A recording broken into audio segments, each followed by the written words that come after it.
So it's the final week of the NBA regular season, NBA play-in tournament coming on the horizon. You know, there's a lot of stories out there from the big picture perspective. Jason Tatum still working his way back.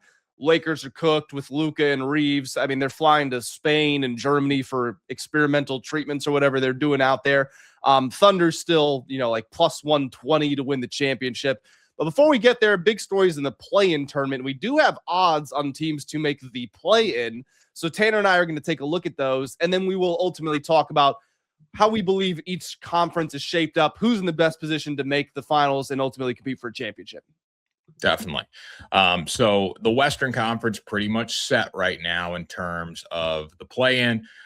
Golden State clinched that 10th play-in spot. Trailblazers in 9th, Clippers in 8th, Phoenix Suns in 7th. Doesn't look like they can catch the Timberwolves, who are 16 games back on first place, and the Suns are 19 games back. So it could happen, obviously, if the Timberwolves go winless this week and the Suns go undefeated. But right now, it looks like that one's pretty much set. The Eastern Conference, though, Grant, we got a lot of fun to talk about in the East. We got the Sixers, the Hornets, the Magic, all going for that final playoff spot with the Raptors.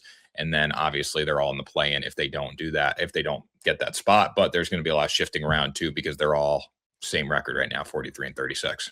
Yeah, so as we sit here on Tuesday, the Raptors have played one less game. They have 4 games left. The Sixers, Hornets, and Magic all have 3 games left.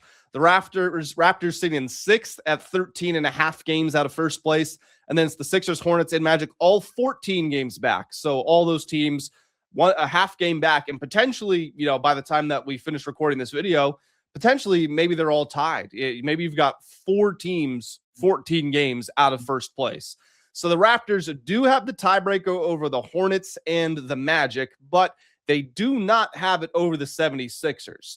And if we take a look at how these teams finish their seasons, which is obviously where you can really get an indication of how this is going to go, I do think the 76ers are in the best position. So the Raptors, again, we're recording this on Tuesday, so we'll see what happens in tonight's game against the Heat.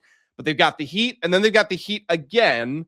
Then they have the Knicks, and then they have the Nets. So me just looking at that, if I'm to assume they split with the Heat, probably lose to the Knicks and then beat the Nets, that puts them at 2-2, which means that the Sixers would just need to go 2-1 down the stretch to then pass them and get out of the play-in.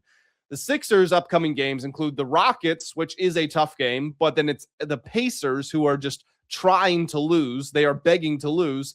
And the Bucks, who are one of the worst teams in basketball recently. So I do think the Sixers are going 2-1 down their stretch. The Hornets they could not have it any tougher. They have at Celtics, Pistons, at Knicks. I mean, they'll probably win at least one of those games because they are a good team, but going 3-0, I don't think that's happening. And then you've got the Magic, who finished the year with the Timberwolves, at Bulls, at Celtics. So if we're just looking at this from a betting perspective, again, you're probably expecting like 1-2 in that situation. So the way that it shapes up for me is the Sixers are the team that gets out. And then you have Raptors, Magic, Hornets, and whoever that last team is. I think it would be the Heat as the play-in teams.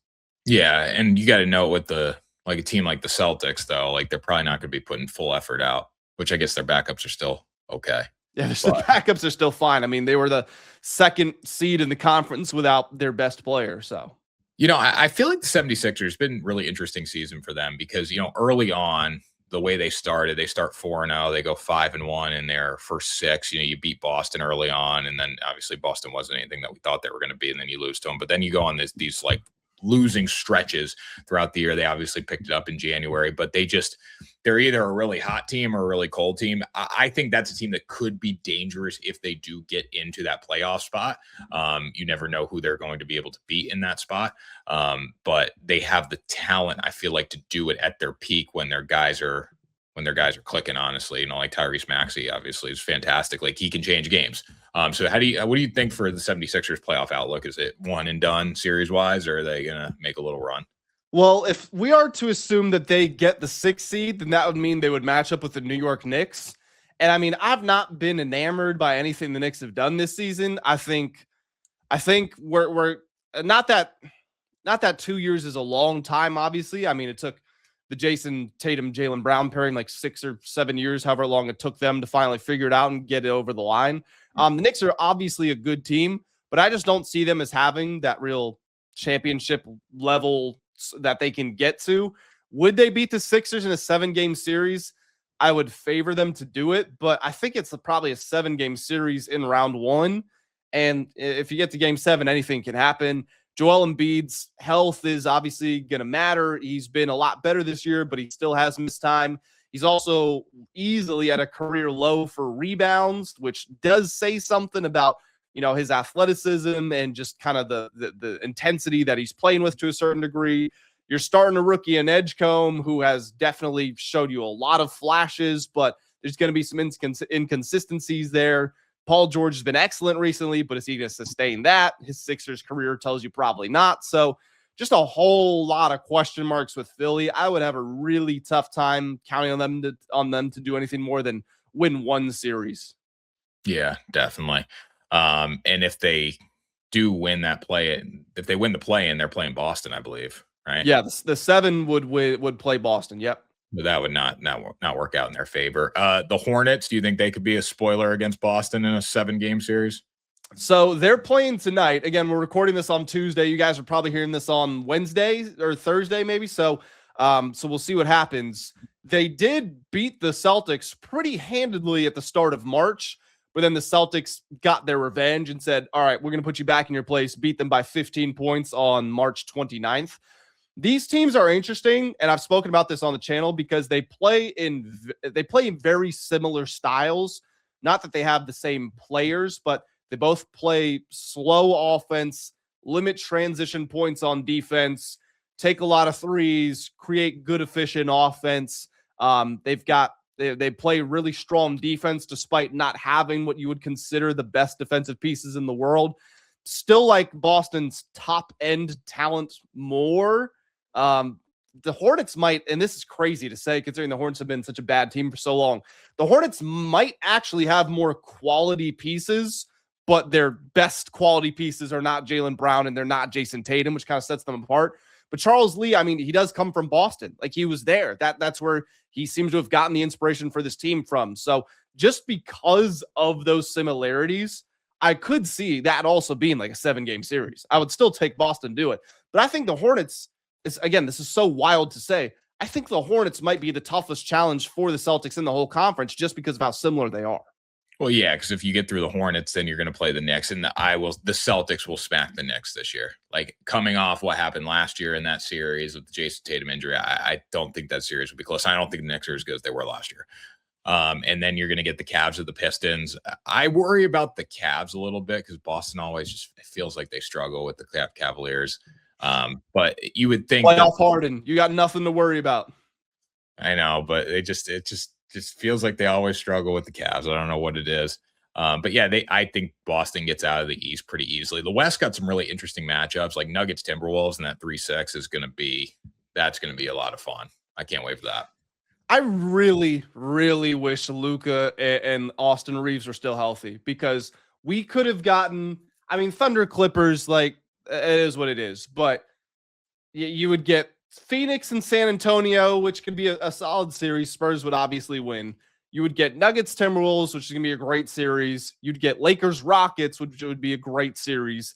And then if those go the way that you would expect, you would get Lakers Thunder. Really, the Lakers were the 3 seed before those injuries. So it would have been Lakers Spurs, which would have been a lot of fun. And then it would have been Nuggets Thunder, which would have been a ton of fun as well. And I think I definitely have my picks to win, but I think you could have looked at all 4 of those teams and said they can win the West. I think the Lakers and the Nuggets are definitely on the lower end of that, but like all those teams would have been alive. But as it sets up right now, the way that I see this, it's going to be the Thunder. It's going to be the Spurs. I know that the Spurs would be projected to take on the Nuggets, and the Nuggets beat them in 2 or 3 games this season. But I got the Spurs winning that series, and you would just be kind of waiting for the conference finals to roll around because you know who's going to be there. Yeah, I guess in the West, it's like, and the same thing. It's more competitive. There's better teams. There's bigger stars in the Western Conference than the East right now. But I get really excited still about the Western Conference too, knowing we get that Nuggets Timberwolves series, which is going to be great. Lakers Rockets probably not going to be as good now with all the injuries, but Spurs Nuggets, Spurs Timberwolves, whatever we get there would be a lot of fun. And then if we do get Thunder Spurs in the Western Conference Finals, I mean that's going to be the star compared to like a Boston versus Detroit or a Boston versus Cleveland final, or even a Knicks Pistons. Like, it doesn't matter. Right? The Western Conference is the star of the show. Yeah, you'll probably end up getting Thunder Spurs or Thunder Nuggets, and in one of those cases, Thunder Spurs, it's Wemby on his MVP charge. Shea's probably going to win MVP again. Wemby's going to feel wronged by that. We know he hates Chet. The Spurs beat the Thunder in 4 or 5 games this year, and they're trying to like take down the champs. Say like, nah, this runs through us. And then on the flip side, it would just be a rematch of the conference finals last year, which went to Game 7, and Game 7 did end in a blowout, but like, the Nuggets and Thunder were throwing blows that entire series. And you would have the MVP versus who I still think is the best player in the world in Nikola Jokic.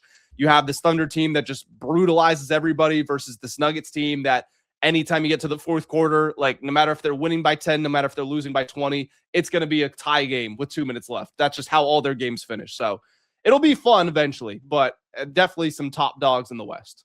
Definitely. So Grant, you got anything else before we wrap up the show here? No, I'm excited. Just everybody watching this, make sure you guys hit the like and the hype buttons if you enjoyed. Leave your thoughts down in the comment section below. Subscribe so you don't miss out. And yeah, we appreciate you all being here. That was Ride the Line, guys. Greatest podcast in sports betting entertainment. Make sure you follow along, like Grant said. Like, share, subscribe. Check out WSN.com. And we will see you next time for another episode.